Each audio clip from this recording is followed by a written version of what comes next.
40대 중반 때 뼈저리게 깨달은 것들이 있습니다. 인생도 우리의 계좌도 결코 우리가 자를 대고 그은 것처럼 반듯한 직선으로 흘러가지 않는다는 사실입니다.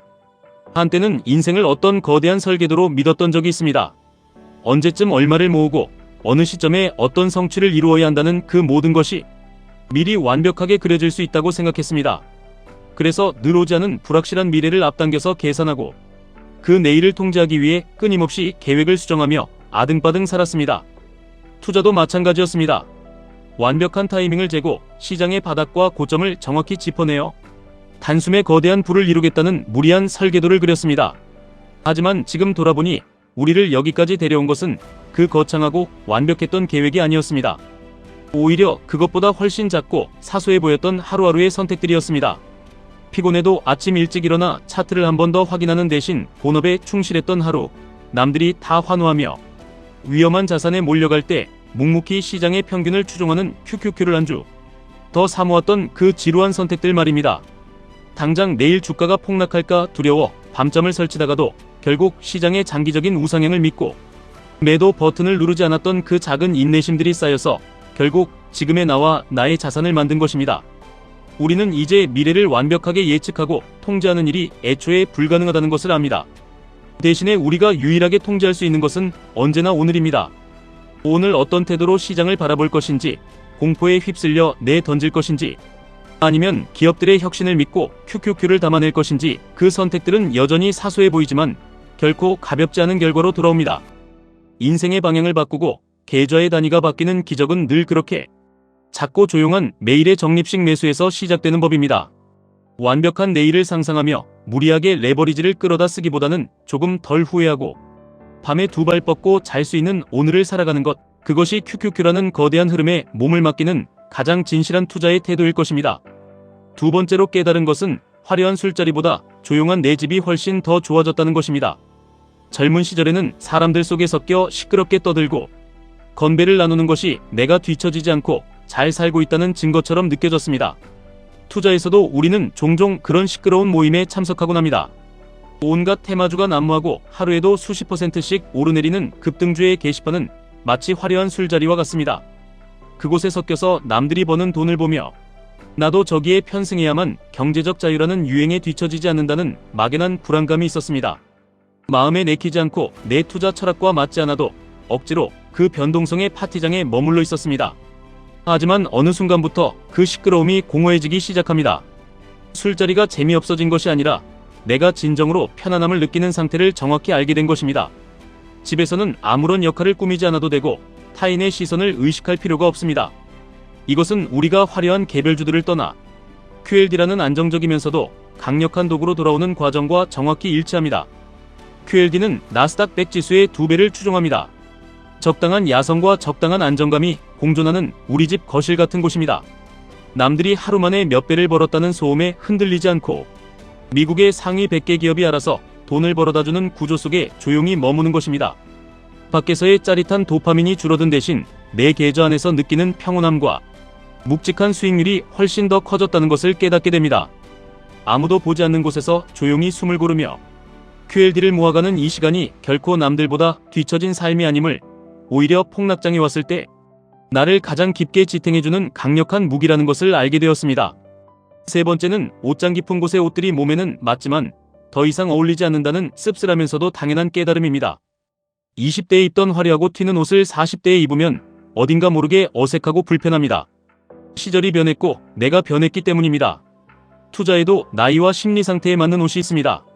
젊은 시절의 패기와 잃어도 다시 일어설 수 있는 시간적 여유가 있을 때는 TQQQ라는 3배 레버리지의 옷이 아주 잘 어울릴 수 있습니다.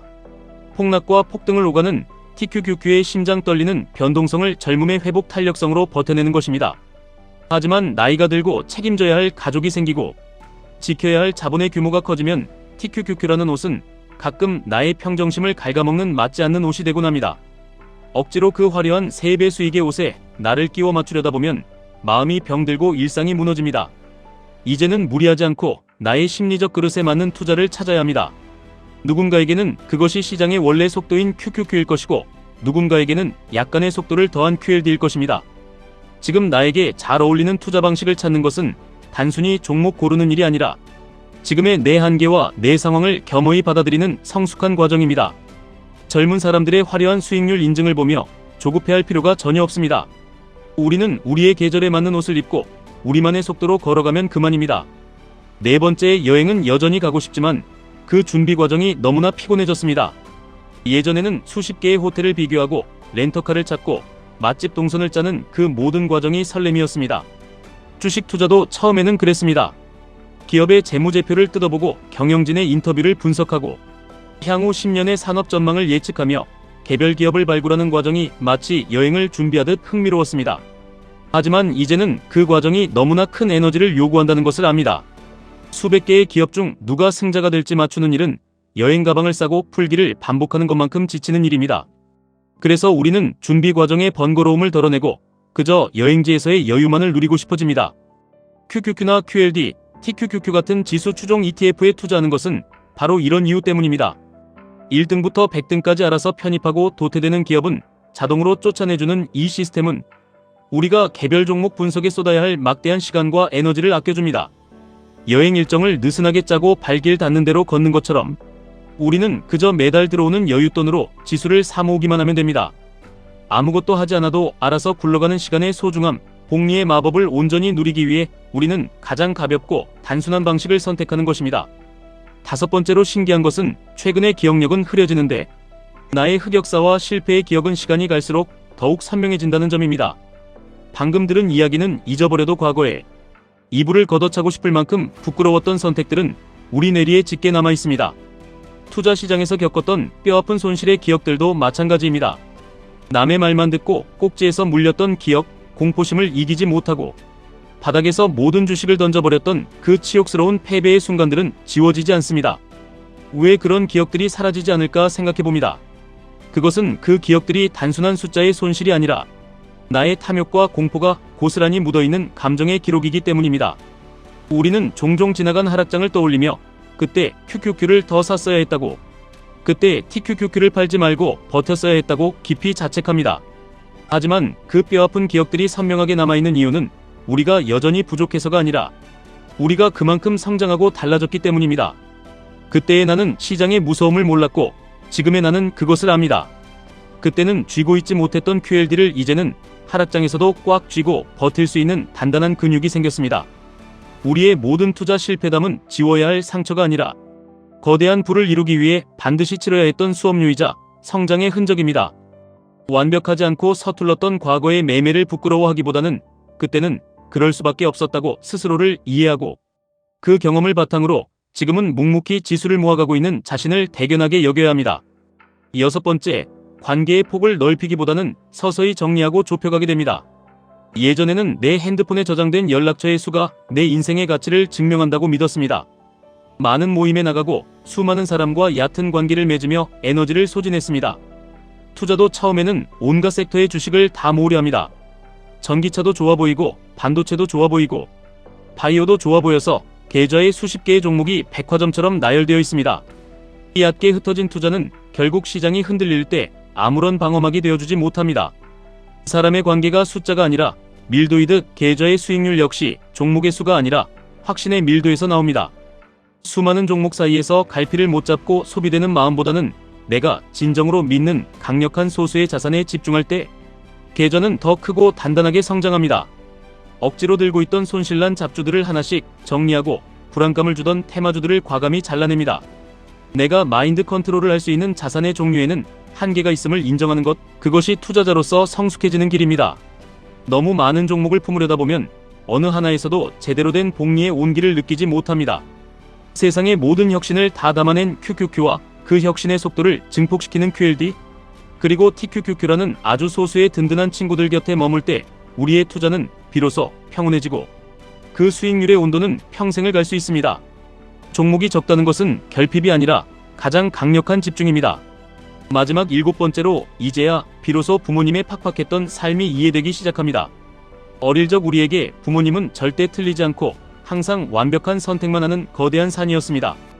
왜 저렇게 답답하게 참고만 사시는지, 왜 더 빠르고 쉬운 길을 두고 묵묵히 힘든 길을 걸어가시는지 이해할 수 없었습니다. 하지만 우리가 직접 세상의 풍파를 맞고 투자의 세계에서 뼈를 깎는 고통을 겪어보니 알게 됩니다. 삶도 투자도 단순히 옳고 그름으로 나뉘는 것이 아니라는 것을 말입니다. 때로는 최고의 수익률이 아니라 내 가족이 길거리에 나앉지 않도록 최악을 피하는, 그나마 감당할 수 있는 선택을 해야 할 때가 있습니다. 수십 년간 이어진 부모님의 그 답답해 보였던 인내심과 침묵이 사실은 가족을 지키기 위한 가장 위대한 투자였음을 깨닫습니다. 시장이 마이너스 40% 마이너스 50%로 곤두박질 칠 때 TQQQ와 QLD를 부여잡고 아무 말 없이 견뎌내는 그 고통스러운 침묵의 시간은 과거 우리 부모님들이 삶의 무게를 견뎌내던 그 표정과 너무나 닮아 있습니다. 거대한 부를 이루는 과정은 매일 환호성을 지르는 축제가 아니라 수많은 걱정과 번뇌를 속으로 삼키며 자리를 꿋꿋이 지켜내는 고독한 수행의 길입니다. 아무렇지 않게 계좌가 우상향하는 것 같지만 그 모든 결과는 끝없는 폭락의 공포를 맨몸으로 견뎌낸 누군가의 눈물겨운 인내 위에 놓여 있습니다. 부모님의 삶을 이해하게 되었다는 것은 우리도 이제 그 인내의 무게를 짊어지고 묵묵히 시간을 견뎌낼 준비가 되었다는 뜻입니다. 인생의 곡선이 때로는 꺾이고 휘어지듯 주식시장의 차트도 수없이 요동칩니다. 미래의 주가를 완벽하게 예측하려는 허영심을 버리십시오. 대신 오늘 하루 내가 감당할 수 있는 만큼의 QQQ를 사고 변동성을 견딜 수 있는 내 마음의 크기만큼 QLD를 담으며 때로는 젊은 날의 야성으로 TQQQ의 폭풍을 마주하십시오. 매일의 사소한 인내가 모여 여러분의 계좌를 그리고 인생을 상상할 수 없는 곳으로 데려다 놓을 것입니다. 지금까지 1분 투자 하이젠버그였습니다.